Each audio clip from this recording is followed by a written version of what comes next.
ஆண்டவராக இயேசு கிறிஸ்துவின் நாமத்திற்கு மகிமை உண்டாவதாக. இந்த நல்ல நாளிலே உங்கள் யாவரையும் நான் வாழ்த்துகிறேன். இந்த நாளின் தியானத்திற்கு என்று தெரிந்து கொள்ளப்பட்ட வேத பகுதி மார்க்கு சுவிசேஷம் 8ஆம் அதிகாரம் 22, 23 வசனங்கள். Mark chapter 8 verses 22 and 23. பின்பு அவர் பெத்சாய்தா ஊருக்கு வந்தார். அப்பொழுது ஒரு குருடனை அவரிடத்தில் கொண்டு வந்து அவனை தொடும்படி அவரை வேண்டிக் கொண்டார்கள். அவர் குருடனுடைய கையை பிடித்து அவனை கிராமத்துக்கு வெளியே அழைத்து கொண்டு போய் அவன் கண்களில் உமிழ்ந்து அவன் மேல் கைகளை வைத்து, எதையாகிலும் காண்கிறாயா என்று கேட்டார். ஆமேன். பிரியமானவர்களே, நான் வாசிக்க கேட்டதான இந்த வார்த்தையில் இயேசுவானவர் இந்த குருடனுடைய கண்களை சொஸ்தமாக்கின விதத்தை நாம் யாவரும் அறிந்திருக்கிறோம். அவனுடைய கண்களில் உமிழ்ந்து அவன் மேல் கைகளை வைத்து, எதையாகிலும் காண்கிறாயா என்று கேட்டார். ஆனால் அதற்கு முன்னதாக ஒரு காரியத்தை அவர் செய்கிறதை நாம் பார்க்கிறோம். என்ன செய்கிறார்? பின்பு அவர் பெத்சாய்தா ஊருக்கு வந்தார். அப்பொழுது ஒரு குருடனை அவரிடத்தில் கொண்டு வந்து அவனை தொடும்படி அவரை வேண்டிக் கொண்டார்கள். அவர் குருடனுடைய கையை பிடித்து அவனை கிராமத்துக்கு வெளியே அழைத்து கொண்டு போய் தான் இந்த காரியங்களெல்லாம் செய்கிறார். இதுதான் நம்ம கவனிக்க வேண்டிய மிக முக்கியமான காரியம்.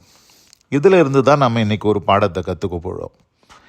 என்ன, இந்த இடத்துல பெத்சாய்தா கிராமத்துக்கு இயேசுவானவர் வந்த பொழுது அங்கே அவரிடத்தில் அழைத்து கொண்டு வந்த அந்த குருடனுடைய கையை பிடித்து முதலாவது அவர் செய்த காரியம், அந்த கிராமத்தை விட்டு வெளியே கூட்டிகிட்டு போயிட்டார்.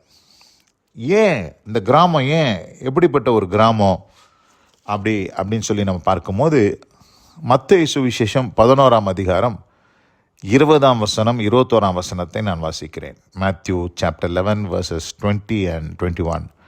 அப்பொழுது தமது பலத்த செய்கைகளில் அதிகமானவைகளை செய்ய கண்ட பட்டணங்கள் மனம் திரும்பாமல் போனபடினால் அவைகளை அவர் கடிந்து கொள்ள தொடங்கினார்.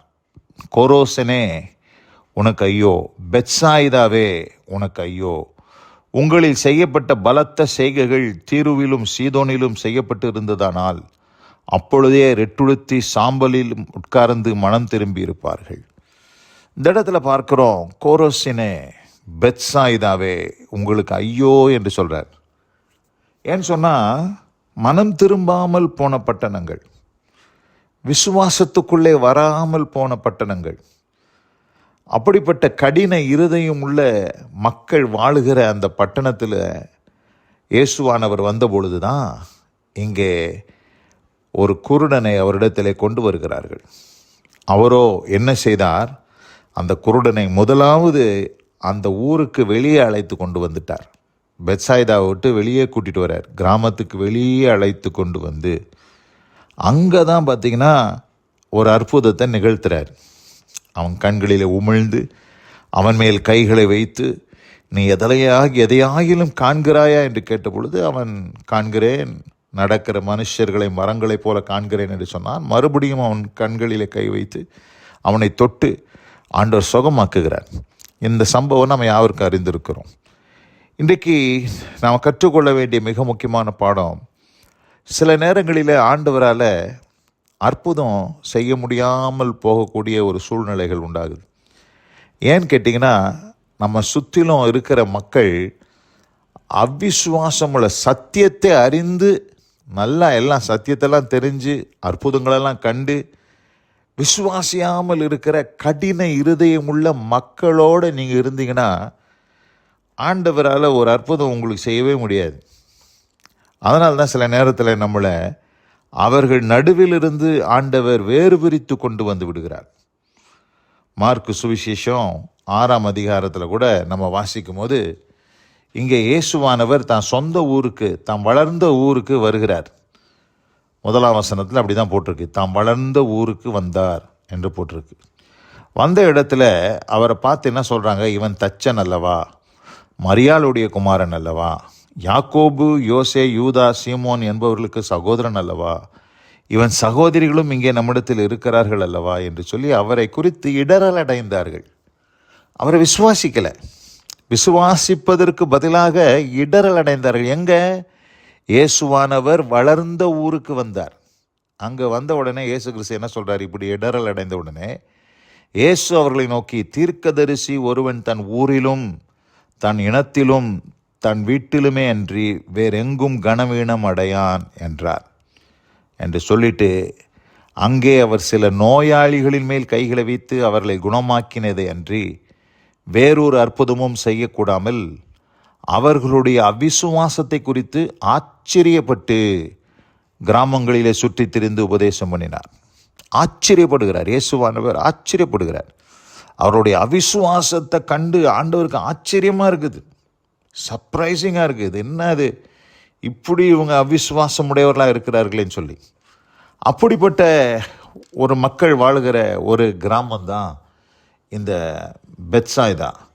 இந்த பெத்சாய்தாவிலிருந்து ஆண்டவர் அந்த குருடனுடைய கரத்தை பிடித்து வெளியே கொண்டு போனது போல, இன்றைக்கு ஒருவேளை இந்த செய்தியை கேட்டுக்கொண்டிருக்கிற அன்பான சகோதரி சகோதரியே, உங்களை சுற்றிலும் அவிசுவாசம் உள்ள மக்கள், அதாவது ரட்சிக்கப்படாதவங்களை குறித்து நான் பேசலை, ரட்சிக்கப்படாதவங்களை குறித்து நான் பேசலை. நீங்கள் தப்பாக புரிஞ்சு கொள்ளக்கூடாது. சில ரட்சிக்கப்படாமல் தேவனை அறியாத புறமதஸ்தர் இருப்பாங்க, அவங்கள குறித்து நான் பேசலை. நல்லா சத்தியத்தை அறிஞ்சவங்க கிறிஸ்தவர்கள், ஆனால் பார்த்திங்கன்னா விசுவாசன்றது கொஞ்சம் கூட இருக்காது அவங்களுக்கு. எல்லாத்தையும் சந்தேகப்படுவாங்க, எல்லாத்தின் மேலும் அவங்களுக்கு அவிசுவாசம். அப்படிப்பட்ட ஆட்களை நீங்கள் கூட வச்சுக்கிட்டே இருந்தீங்கன்னா ஒன்றும் வாய்க்காது உங்களுக்கு.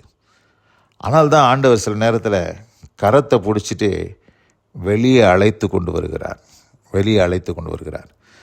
எப்படி ஒரு ஆபிரகாமை லோத்தை விட்டு ஆண்டவர் வேறு பிரித்தாரோ, ஆண்டவர் உங்களையும் வேறு பிரிக்க விரும்புகிறார். பாருங்கள், எவ்வேரின் வீட்டுக்கு போன பொழுது எவ்வேரின் மகளை உயிரோடு எழுப்பும்படி இயேசுவானர் போன பொழுது அங்கே இருந்த அவிசுவாசமுள்ள மக்களெல்லாம் வெளியே போக சொல்லிட்டு தான் அங்கே ஒரு அற்புதம் செஞ்சார். இந்த அருமையான இந்த நல்ல நாளிலே நீங்கள் சில அவிசுவாசமுள்ள மக்கள், அதாவது கிறிஸ்தவர்கள் என்று பேரை வச்சுக்கிட்டு விசுவாசமே இல்லாத எல்லாத்தையும் சந்தேக கண்ணோடு பார்த்துக்கிட்டு இருக்கிற ஒரு கூட்டத்தோடு நின்னிங்கன்னா உங்கள் வாழ்க்கையில் எந்த அற்புதமும் நடக்காது. ஆண்டவர் உங்களை வேறு பிரிக்க விரும்புகிறார். அப்படி வேறு பிரித்தா நீங்கள் வேறு எப்படி ஆண்டவர் அந்த பெத்சாய்தா குருடனை களம் பிடித்து வெளியே கொண்டு வந்தாரோ, அதுபோல் உங்களை வெளியே கொண்டு வந்து உங்களை ஆசீர்வதிப்பதற்கு தேவன் பிரியம் உள்ளவராக இருக்கிறார். அதற்கு நீங்கள் உங்களை விட்டு கொடுங்கள்.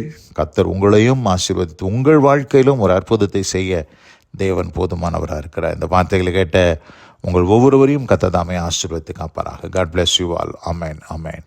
நாம் ஜெபிப்போம். எங்கள் அதிகமாய் நேசிக்கிற எங்கள் அன்பின் பரலோக பிதாவே, நாங்கள் தியானிக்க கேட்ட இந்த வார்த்தையின்படி அவர் குருடனுடைய கையை பிடித்து அவனை கிராமத்துக்கு வெளியே அழைத்து கொண்டு போய் அவனுடைய கண்களிலே உமிழ்ந்து அவன் மேல் கைகளை வைத்து அவனுடைய கண்களை பார்வையடை செய்தது போல ஆண்டவரே, இந்த நாளிலே ஒரு அற்புதத்தை செய்ய நீ விரும்புகிறீர்.